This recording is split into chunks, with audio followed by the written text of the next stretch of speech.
Trigeminal neuralgia, TN, is a neurological nerve condition that causes severe stabbing pain or electric shock-like pain in the face, typically on one side. So let's talk about how to avoid TN triggers so you're able to comfortably take care of your teeth.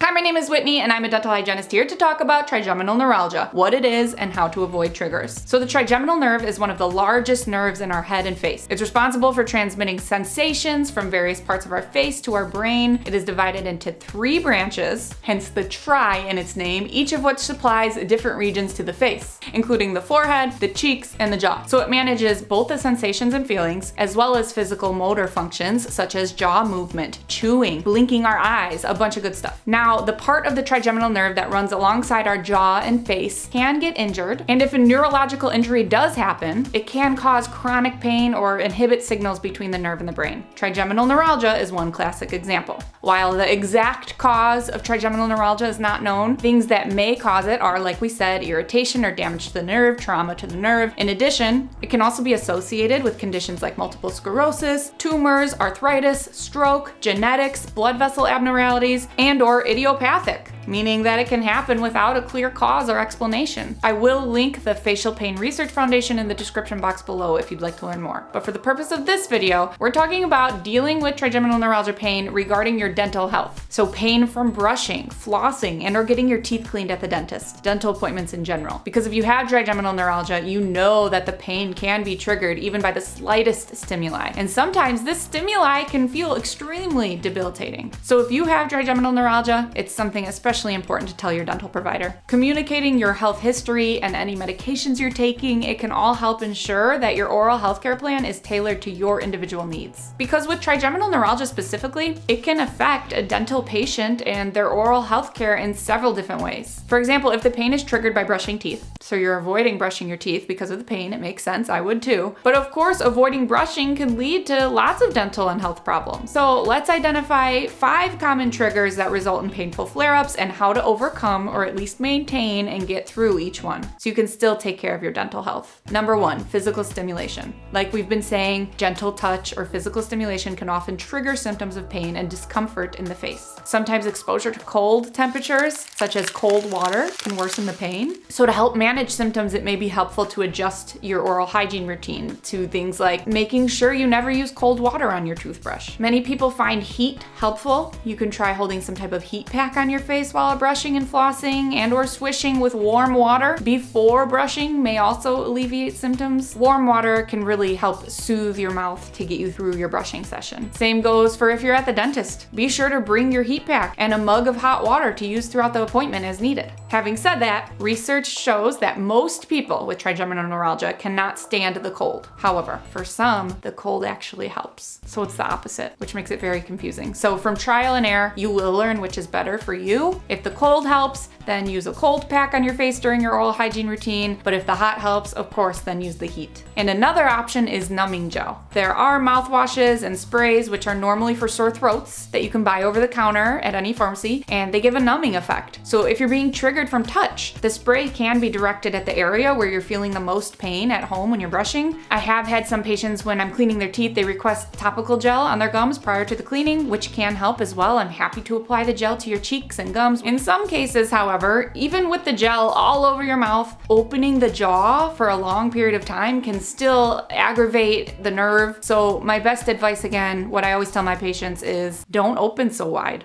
I'll let you know if I can't see. Don't strain your jaw if you don't have to. I'm more than willing to use my mirror and indirect vision to be able to access most of your teeth. For a normal dental cleaning, there's only a couple times where I would ask you to open a little wider for me to see if you can. And if you can't, we'll do it next time. So just communicate your needs and your dental provider will be more than happy to accommodate you. And for touch in general, I have had some patients that know the location that will bother them if I touch it. They know the exact location. Like it might be only one side of their face that hurts, or you're able to touch certain areas areas of your face but not others. So just let us know so we can adapt your care plan to ensure you're comfortable as possible. And lastly, for this one, certain dental procedures like extractions or restorative work may need more than topical or more than local anesthetics for those who have severe trigeminal neuralgia pain. So discussing sedation options with your dentist is always a good idea for the longer and more involved procedures. I will link my dental anesthetic video in the description box if you'd like to learn more about the different options that are available. Number 2, cold weather and wind can be another trigger. Same thing with cold drinks. We were talking about cold before. My best advice is to keep your face bundled up, especially if you live somewhere where it's cold and you're walking into the dental office. Be sure to keep your face as warm as possible prior to your dental appointments. So if cold is your trigger, try your best to avoid the wind on your face. Be sure to avoid cold drinks prior to your appointment as well. Number 3, emotional stress. This is never a fun one because oftentimes you cannot control stress. Same thing with clenching and grinding your teeth, right? We wear night guards at night to protect our teeth because lots of us can't control our grinding. But for trigeminal neuralgia, if stress is causing muscle tension and inflammation near your nerve, it's recommended to try your best to relax those muscles of your face. Meditate, practice mindfulness, and maybe even consider talking to a counselor or therapist to find out the root cause of your stress, as well as strategies on how to overcome it. Pause for a quick dental announcement. If you like teeth and want to learn even more about teeth, I now have a weekly Toothy newsletter. There's a link below in the description box if you want to sign up to receive Toothy tips in your email each week. Things like whitening hacks, how to afford the dentist. We tackle all the dental questions that you may have, and I hope to see you there. Now back to the video. Number 4, smiling or laughing. I won't be offended if you need to not smile at your dental appointments. Sometimes when the nerve is extra inflamed or irritated, internal movements of your cheeks, like when you're smiling, can cause pain or spasms. So again, just let us know that smiling hurts you, no worries. It won't interfere with your patient-clinician relationship, nothing like that. We want you to be comfortable. We don't want you to be smiling just to be polite when it's actually hurting you. And number 5, chewing. It's not a surprise that chewing, biting into, or eating food can trigger symptoms. Some types of foods may be more likely to trigger than others, and not just necessarily because they require harder chewing. Bananas and other high potassium foods actually are known to possibly irritate the nerve more in people who are prone to trigeminal neuralgia. So it can't hurt to avoid potassium-rich foods prior to dental appointments as well. In all, it's important to note that triggers can vary greatly from person to person, and what triggers one person's pain may not trigger another's. It can also take time and experimentation to determine what your triggers are, but once you know what they are, it can be helpful because then you know what to tell your dentist and hygienist, so together you can all determine the best treatment plan for your individual mouth. And lastly, before we go, is there treatment for trigeminal neuralgia? Now,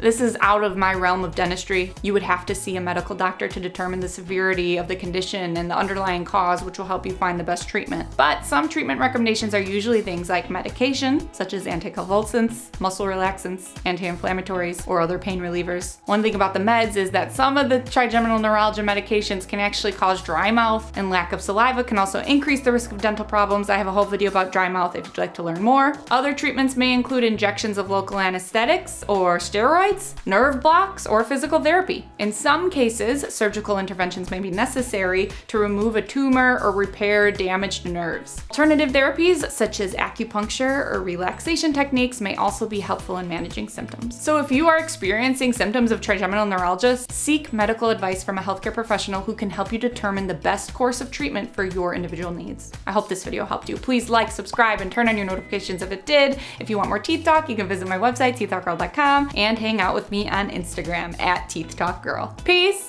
love, and teeth.